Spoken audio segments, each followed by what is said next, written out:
네, 오늘커의 당잠사입니다. 당신이 잠든 사이 전해진 소식들 정리해 보시죠. 시장의 셈법이 다소 복잡해졌습니다.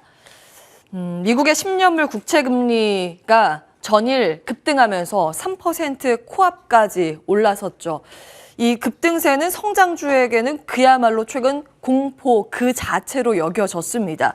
그런데 이 3% 급등하던 국채금리가 전일 내려왔습니다. 안정된 흐름을 보였음에도 불구하고 간밤 나스닥 지수는 또다시 속절없이 주저앉고 마는 움직임이 연출됐습니다. 물론 다우 지수는 선방했지만요. 나스닥 종합주가 지수는 1.22%의 하락률로 3대 지수 가운데 가장 큰 폭의 하락세를 기록했습니다. 어제 말씀드린 대로 넷플릭스가 성장주의 찬물을 끼얹은 영향이었습니다. 다음 보시죠. 넷플릭스는 한때 코로나의 황태자로 여겨졌었죠. 코로나19가 막 창궐할 당시에 사람들이 밖에 나가지 못하니 넷플릭스에 있는 드라마, 영화 등의 컨텐츠를 많이 보게 됐는데요. 그래서 코로나 최대 수혜 기업 중 하나로 꼽혔습니다. 그런데 이제 엔데믹 시대를 준비하는 단계로 접어들면서 밖에 돌아다녀야 하니 넷플릭스 예전처럼 보겠어? 라는 심리가 자리하고 있었습니다. 이 불을 댕긴 건 어제 공개한 넷플릭스의 성적표였는데요. 어제 말씀을 드렸습니다. 코로나가 한창일 때는 넷플릭스 신규 가입자가 400만 명 가까이 나오기도 했는데 이번에 1분기는 오히려 20만 명이 빠져나갔습니다. 줄어들었죠.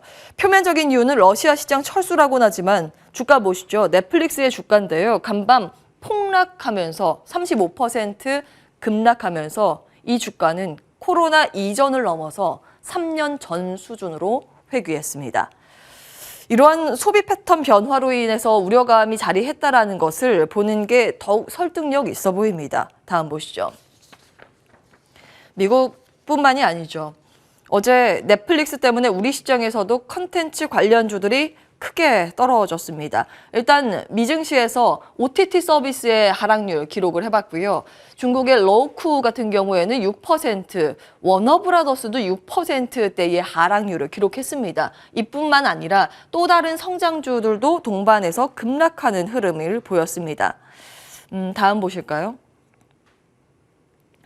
국내 K 컨텐츠, 어제 J컨텐츠리는 장중에 큰 폭의 하락세를 시연하다가 그래도 낙폭을 어느 정도 돌려내면서 마무리가 됐습니다. 나머지 마찬가지의 흐름이긴 한데 종가 기준으로 마이너스를 기록했습니다. 일각에서는 이 OTT 시장 경쟁이 거세지는 건 사실 우리나라 컨텐츠 산업에는 기회 요인이 될 수 있다고도 언급이 되고 있습니다. 넷플릭스도 다른 OTT 서비스도 가입자를 더 끌어들이려면 더욱더 재미있는 컨텐츠를 만들어서 돈을 많이 투자해야 하기 때문인데요. 그렇다면 어제 우리 K 컨텐츠 주가 하락이 매수의 기회일까요? 아니면 이것마저도 과도한 희망 회로를 돌리는 것일까요? 잠시 후에 출연자에게 이 부분은 점검받도록 하고요.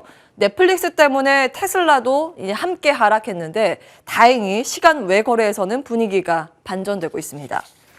매출과 이익 모두 테슬라 상회했습니다. 예상보다 훨씬 좋게 나왔고요. 들어오기 전에 이제 성적표 쭉 캡처해서 가지고 왔습니다.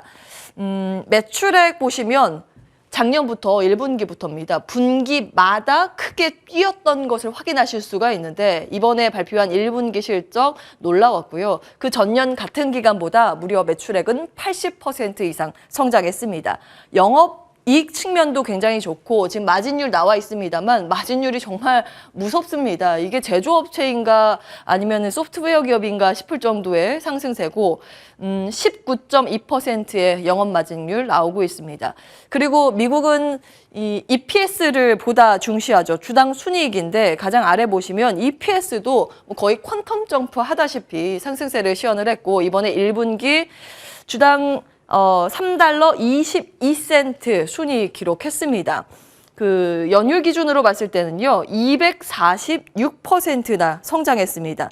예상보다 훨씬 더 좋았는데 이게 EPS 예상치가 2달러 초반대였으니까요. 이거는 어닝 서프라이즈가 그냥 어닝 서프라이즈가 아니라 슈퍼 초 울트라 어닝 서프라이즈급이었습니다. 우려했던 중국의 생산 문제도 사실 관리를 잘한 것으로 분석이 되고 있는 상황이고 오스틴과 베를린 공장이 상하이 봉쇄 조치 악재를 잘 메울 수 있다. 앞으로도 그럴 것이다. 이런 기대감이 형성되고 있습니다. 이러니 테슬라는 뭔가 달라도 다르다는 말이 나오죠. 시간 외 거래에서 테슬라의 주가 5% 가까운 상승권 유지하고 있습니다. 다음 보시죠.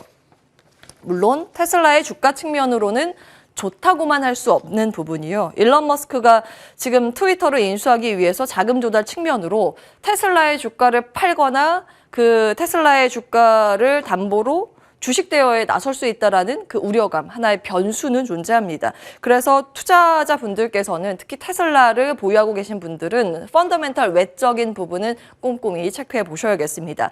어쨌든 이날 공개된 테슬라의 성적표가 규모의 경제 측면에서도 기술 혁신 측면에서도 다른 기업보다 월등하다는 것을 입증한 건 아닌가 싶었습니다. 과연 이것이 던져주는 질문은 무엇인가 생각해 봤는데요. 시장 거시적으로는 여전히 챙겨봐야 할 게 많습니다. 금리나 유가, 공급망 차질 등 악재를 찾고자 하면 끝도 없이 나올 겁니다. 그러나 각 기업이 이것들을 극복할 수 있는 힘을 가졌느냐의 여부, 실적 시즌이 지금 더욱더 중요하지 않을까 싶습니다. 자, 오늘은 넷플릭스의 충격을 테슬라가 흡수해 주기를 기원합니다. 이 밖에 시간 외 거래 특징주 조금 더 살펴보도록 하겠습니다. 반도체 장비주죠 ASML 실적이 예상보다 좋게 나와서 장중에 상승세를 시현했는데 또 다른 장비주인 램리서치는 아쉬웠습니다. 예상을 하회하는 실적이 발표되면서 지금 시간 외 거래에서 1% 넘는 조정권 나타내고 있습니다. 국내 반도체 장비주는 ASML을 볼 것인가, 램리서치를 볼 것인가 고민에 빠질 듯 싶고요. 자, 이 밖에 알루미늄 대표 기업이죠. 알코아 실적 발표 있었습니다. 예상이랑 아주 크게 차이는 아니고 약간 밀리긴 했는데 그럼에도 시간 외거래에서 좀 낙폭이 심하죠. 4% 넘게 급락하고 있습니다. 사실 알코아 같은 경우에는 과거 실적 발표하는 거 보면 늘 예상보다 훨씬 더 좋은 실적을 발표했기 때문에 그 기대감이 컸던 것으로 보입니다. 참고하시면 되겠고요. 이 밖에 오늘 시간 외거래에서 눈에 띄는 건 항공주입니다. 유나이티드 항공 실적 발표를 했는데 예상이랑 거의 근접한 실적입니다. 매출과 영업이익이 중요한 게 아니라 앞으로의 전망치에 시장은 보다 더 주목하고 있는 상황입니다.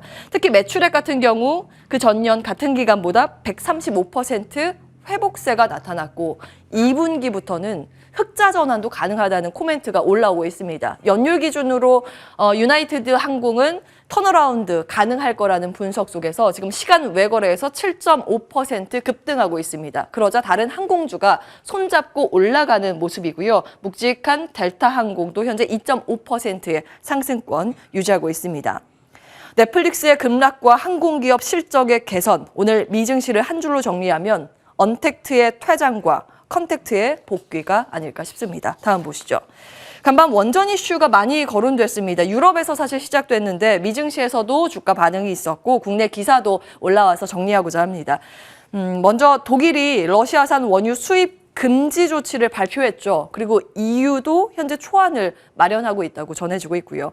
물론 독일은 녹색당 때문에 원전 드라이브 강하게 걸리지는 못하고 있는 실정입니다만 원전을 재가동하면 러시아에서 수입하던 가스의 한 30%를 대체할 수 있는 전기를 생산할 수 있다고 파이낸셜 타임즈에서 간밤 보도하기도 했습니다.